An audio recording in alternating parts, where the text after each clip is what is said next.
ಎಲ್ಲರಿಗೂ ನಮಸ್ಕಾರ. ನಾನು ನಿಮ್ಮ doctor V K Ram Praveen, Janatayurveda Hassan. ಓಂ ನಮಾಮಿ ಧನ್ವಂತರಿ ಮಾದಿದೇವಂ ಸುರಾಸುರೈರ್ವಂದಿತ ಪಾದಪದ್ಮಂ ಲೋಕೆ ಜರ ಋಗ್ಭಯ ಮೃತ್ಯುನಾಶಂ ಧಾತಾರಮೇಶಂ ವಿವಿಧೌಷಧೀನ ಧನ್ವಂತರಿ ರಮಾನಾಥಂ ಸರ್ವರೋಗ ನಿವಾರಕಂ ಆಯುರ್ವೇದ ಪ್ರವರ್ತಾರಂ ವಂದೇ ಪೀಯೂಷರಾಯಕಂ. ಸರ್ವೇ ಜನಾಃ ಸುಖಿನೋ ಭವಂತೋ ಸರ್ವೇ ಸಂತು ನಿರಾಮಯ. ಓಂ ಶಾಂತಿ ಶಾಂತಿ ಶಾಂತಿ. ವೀಕ್ಷಕರೇ, ಮೊಸರನ್ನ ನಾವು ಕೇವಲ ಆಹಾರವಾಗಿ ನಾವು ಉಪಯೋಗಿಸ್ತಾ ಇರ್ತೀವಿ, ಆದರೆ ಮೊಸರಲ್ಲಿ ಹಲವಾರು ರೀತಿಯ ಔಷಧೀಯ ಗುಣಗಳಿದೆ.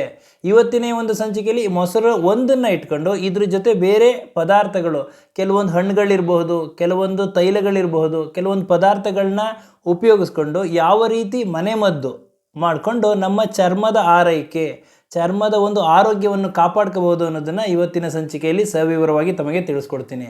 ಯಾಕೆಂದರೆ ಮನುಷ್ಯ ಸೌಂದರ್ಯಕ್ಕೆ ಹೆಚ್ಚು ಒತ್ತು ಕೊಡ್ತಾನೆ. ಹಾಗಾಗಿ ಅವನೇನು ಮಾಡ್ತಾನೆ ಅಂತಂದರೆ, ಮಾರ್ಕೆಟಲ್ಲಿ ಸಿಗ್ತಕ್ಕಂತಹ ಕೆಲವೊಂದು ಸಾಬೂನುಗಳನ್ನ ಹಾಗೂ ಕೆಲವೊಂದು ಕ್ರೀಮ್ಗಳನ್ನ ಹಾಗೂ ಕೆಲವೊಂದು ಈ ಒಂದು ಸೌಂದರ್ಯವರ್ಧಕ ಪದಾರ್ಥಗಳನ್ನ ಉಪಯೋಗಿಸ್ಕೊಂಡು ಸೌಂದರ್ಯ ಹೆಚ್ಚು ಮಾಡ್ಕೊಳ್ಳೋಕೆ ನೋಡ್ತಿರ್ತಾರೆ.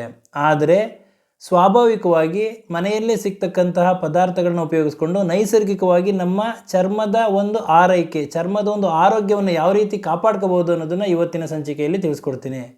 ಮನುಷ್ಯನ ಚರ್ಮ ಒಂದೇ ಥರ ಇರೋದಿಲ್ಲ. ಬೇಸಿಗೆ ಕಾಲ, ಮಳೆಗಾಲ, ಚಳಿಗಾಲದಲ್ಲಿ ಯಾವ ರೀತಿ ವಾತಾವರಣ ವ್ಯತ್ಯಾಸ ಆಗುತ್ತೋ ಅದೇ ರೀತಿ ಅವರು ಬೆಳ್ಳಗೆ ಇರಬಹುದು, ಕಪ್ಪಗೆ ಇರಬಹುದು, ಅವರ ಚರ್ಮದಲ್ಲಿ ಏರುಪೇರಾಗ್ತಾ ಇರ್ತದೆ.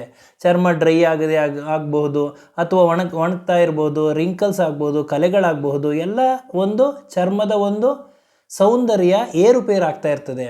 ಹಾಗಾಗಿ ನಾವು ಪ್ರಕೃತಿ ದತ್ತವಾಗಿರ್ತಕ್ಕಂಥ ಈ ಒಂದು ಶರೀರವನ್ನು, ಚರ್ಮವನ್ನು ಯಾವ ರೀತಿ ನಾವು ಪ್ರಕೃತಿಗೆ ಅನುಗುಣವಾಗಿ ಕಾಲಕ್ಕೆ ತಕ್ಕಂತೆ ಯಾವ ರೀತಿ ನಾವು ಚರ್ಮದ ಆರೋಗ್ಯವನ್ನು ಕಾಪಾಡ್ಕೋಬಹುದು ಅನ್ನೋದನ್ನು ಇವತ್ತಿನ ಸಂಚಿಕೆಯಲ್ಲಿ ತಿಳಿಸ್ಕೊಡ್ತೀನಿ. ಮೊಸರಿನ ಜೊತೆ ನೀವು ಕಡಲೆ ಹಿಟ್ಟು, 1-2 ಚಮಚ ಮೊಸರು ತಗೊಳ್ಳಿ. ಅದಕ್ಕೆ 1 ಚಮಚ ಕಡಲೆ ಹಿಟ್ಟನ್ನು ಚೆನ್ನಾಗಿ ಮಿಶ್ರಣ ಮಾಡಿ ಈ ಒಂದು ಪೇಸ್ಟ್ ಥರ ಮಾಡಿ ಇದನ್ನು ಮುಖಕ್ಕೆ ಹಚ್ಚಿ ಒಂದು ಅರ್ಧ ಗಂಟೆ ಆದ ನಂತರ ಮುಖವನ್ನು ಉಗುರು ಬೆಚ್ಚ ನೀರಲ್ಲಿ ತೊಳೆಯೋದ್ರಿಂದ ಚರ್ಮ ಇನ್ಸ್ಟೆಂಟ್ ಗ್ಲೋ ಆಗ್ತದೆ. ತಕ್ಷಣ ಒಂದು ಚರ್ಮಕ್ಕೆ ಒಂದು ಕಾಂತಿ ಬರ್ತದೆ. ಡೆಡ್ ಸೆಲ್ಸ್ ಅಂತಂದರೆ ಡೆಡ್ ಸ್ಕಿನ್, ಏನು ಚರ್ಮ ಒಣಗಿರ್ತಕ್ಕಂತಹ ಚರ್ಮಗಳು ನಿವಾರಣೆ ಆಗ್ತದೆ, ಚರ್ಮಕ್ಕೆ ಒಂದು ಕಾಂತಿಯನ್ನು ನೀಡ್ತದೆ. ಇನ್ನು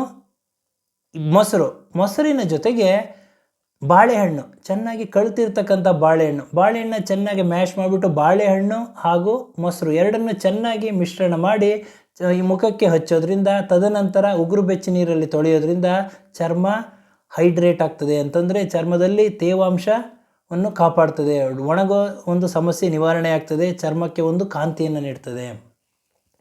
ಇನ್ನು ಮೊಸರಿನ ಜೊತೆಗೆ ಜೇನುತುಪ್ಪ, 1 ಚಮಚ ಮೊಸರಿಗೆ ಒಂದು ಅರ್ಧ ಚಮಚ ಜೇನುತುಪ್ಪ ಮಿಶ್ರಣ ಮಾಡಿ ಮುಖಕ್ಕೆ ಹಚ್ಚೋದ್ರಿಂದ ಮುಖದ ಒಂದು ಕಾಂತಿ ಹೆಚ್ಚುತ್ತದೆ, ಬಾಡಿ ಡಿಹೈಡ್ರೇಟೇಷನ್ ಆಗೋದನ್ನು ತಪ್ಪಿಸ್ತದೆ, ಚರ್ಮದ ಒಂದು ಆರೋಗ್ಯವನ್ನು ಕಾಪಾಡ್ತದೆ. ಹಾಗೂ 1 ಚಮಚ ಮೊಸರಿಗೆ ಒಂದು ಅರ್ಧ ಚಮಚ ಕಸ್ತೂರಿ ಅರಿಶಿಣ ಎರಡನ್ನು ಚೆನ್ನಾಗಿ ಮಿಶ್ರಣ ಮಾಡಿ ಹಚ್ಚೋದ್ರಿಂದ ಮುಖದ ಒಂದು ಕಾಂತಿ ಹೆಚ್ಚುತ್ತದೆ, ಮುಖದಲ್ಲಿರ್ತಕ್ಕಂಥ ರಿಂಕಲ್ಸ್ ಇರ್ಬೋದು, ಕಪ್ಪು ಕಲೆಗಳು ನಿವಾರಣೆ ಆಗ್ತದೆ, ರೋಗ ನಿರೋಧಕ ಶಕ್ತಿ ಹೆಚ್ಚುತ್ತದೆ ಹಾಗೂ ಚರ್ಮದ ಒಂದು ಆರೋಗ್ಯವನ್ನು ಕಾಪಾಡ್ತದೆ. ಇನ್ನು ಅಲೋವೆರಾ, ಲೋಳೆ ಸರ, 1 ಚಮಚ ಮೊಸರಿಗೆ 1 ಚಮಚ ಲೋಳೆ ಸರ ಅಂದರೆ ಅಲೋವೆರಾ ಜೆಲ್ನ ಮಿಶ್ರಣ ಮಾಡಿ ಚೆನ್ನಾಗಿ ಅದನ್ನು ಹಚ್ಚೋದ್ರಿಂದ ಚರ್ಮದ ಒಂದು ಕಾಂತಿ ಹೆಚ್ಚುತ್ತದೆ. ಚರ್ಮದಲ್ಲಿ ಉರಿ ಇರ್ಬೋದು, ದಾಹ ಅಥವಾ ಯಾವುದೇ ಒಂದು ಸಮಸ್ಯೆ ಇತ್ತು ಅಂತಂದರೆ ಅದು ನಿವಾರಣೆ ಆಗ್ತದೆ, ತಂಪಾಗಿರ್ತಕ್ಕಂಥ ಒಂದು ಅನುಭವವನ್ನು ನೀಡ್ತದೆ. ಇನ್ನು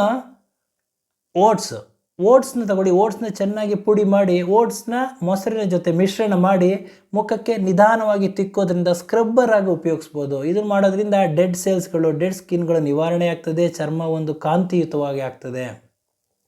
ಹಾಗೂ 1 ಚಮಚ ಮೊಸರಿಗೆ ಒಂದು ಅರ್ಧ ಚಮಚ ಆಲಿವ್ ಆಯಿಲ್ ಅಥವಾ ಬಾದಾಮಿ ಎಣ್ಣೆ ಎರಡನ್ನು ಮಿಶ್ರಣ ಮಾಡಿ ಮುಖಕ್ಕೆ ಹಚ್ಚೋದ್ರಿಂದ ಮುಖದ ಒಂದು ಕಾಂತಿ ಹೆಚ್ಚುತ್ತದೆ ಹಾಗೂ ಚರ್ಮದಲ್ಲಿ ಒಂದು ಹೈಡ್ರೇಷನ್ ಇರ್ತದೆ, ಚರ್ಮದ ಒಂದು ಆರೋಗ್ಯವನ್ನು ಕಾಪಾಡೋದು ತುಂಬಾ ಸಹಕಾರಿಯಾಗಿದೆ. ಹಾಗೂ ಈ 1 ಚಮಚ ಮೊಸರಿಗೆ ಸೌತೆಕಾಯಿನ ಒಂದು ಚೆನ್ನಾಗಿ ಮಿಶ್ರಣ ಮಾಡಿ ಸೌತೆಕಾಯಿ ಈ ಮೊಸರು ಮಿಶ್ರಣ ಮುಖಕ್ಕೆ ಹಚ್ಚೋದ್ರಿಂದ ಚರ್ಮ ಒಂದು ತಂಪಾಗಿರ್ತದೆ ಹಾಗೂ ಫ್ರೆಶ್ನೆಸ್ ಇರ್ತದೆ ಹಾಗೂ ಚರ್ಮದ ಆರೋಗ್ಯವನ್ನು ಕಾಪಾಡ್ತದೆ. ಹಾಗೂ ಪಪ್ಪಾಯ, ಚೆನ್ನಾಗಿ ಮೆತ್ತಗಿರ್ತಕ್ಕಂತಹ ಪಪ್ಪಾಯನ ಮೊಸರು ಜೊತೆ ಮಿಶ್ರಣ ಮಾಡಿ ಮುಖಕ್ಕೆ ಹಚ್ಚೋದ್ರಿಂದ ಚರ್ಮದ ಒಂದು ಆರೋಗ್ಯವನ್ನು ಕಾಪಾಡ್ತದೆ, ಕೆಟ್ಟ ಒಂದು ಈ ಸೆಲ್ಸ್ಗಳಿರ್ಬೋದು ಅಥವಾ ಯಾವುದು ಡೆಡ್ ಸೆಲ್ಸ್ಗಳಿರ್ಬೋದು, ಇದೆಲ್ಲ ಅದು ನಿವಾರಣೆ ಆಗ್ತದೆ, ಮುಖಕ್ಕೆ ಒಂದು ಕಾಂತಿಯನ್ನು ನೀಡ್ತದೆ. ಹಾಗಾಗಿ ಮೊಸರು ಒಂದನ್ನು ಇಟ್ಕೊಂಡು ಇದ್ರ ಜೊತೆ ಬೇರೆ ಪದಾರ್ಥಗಳು, ಬಾಳೆಹಣ್ಣು ಇರ್ಬೋದು, ಪಪ್ಪಾಯ, ಸೌತೆಕಾಯಿ, ಆಲಿವ್ ಆಯಿಲು, ಹೀಗೆ ಬೇರೆ ಬೇರೆ ಪದಾರ್ಥಗಳನ್ನ ಇದ್ರ ಜೊತೆ ಮಿಶ್ರಣ ಮಾಡಿ ನಾವು ಮುಖಕ್ಕೆ ಹಚ್ಚೋದ್ರಿಂದ ಚರ್ಮದ ಒಂದು ಆರೋಗ್ಯವನ್ನು ಕಾಪಾಡ್ಕೋಬಹುದು. ಇದರಲ್ಲಿ ಯಾವುದೇ ಕೆಮಿಕಲ್ಸ್ ಇರೋದಿಲ್ಲ, ಸ್ವಾಭಾವಿಕವಾಗಿ ನೈಸರ್ಗಿಕವಾಗಿ ನಮ್ಮ ಚರ್ಮವನ್ನು ಕಾಪಾಡ್ತದೆ, ಆರೋಗ್ಯದಿಂದ ಇಡ್ತದೆ, ಹಾಗೂ ನಮ್ಮ ಒಂದು ಆರೋಗ್ಯದ ಜೊತೆಗೆ ಚರ್ಮದ ಒಂದು ಸೌಂದರ್ಯವನ್ನು ಹೆಚ್ಚುತ್ತದೆ ಅಂತ ಹೇಳ್ತಾ ಇವತ್ತಿನ ಒಂದು ಸಂಚಿಕೆಯನ್ನು ಮುಗಿಸ್ತಾ ಇದ್ದೀನಿ. ನನ್ನ ಈ ವಿಡಿಯೋ ತಮಗೆ ಇಷ್ಟವಾಗಿದ್ದಲ್ಲಿ ಲೈಕ್ ಮಾಡಿ, ಶೇರ್ ಮಾಡಿ, ಹಾಗೂ ನನ್ನ ಎಲ್ಲ ಮುಂದಿನ ವಿಡಿಯೋಗಳಿಗಾಗಿ ಸಬ್ಸ್ಕ್ರೈಬ್ ಮಾಡಿ. ಧನ್ಯವಾದಗಳು.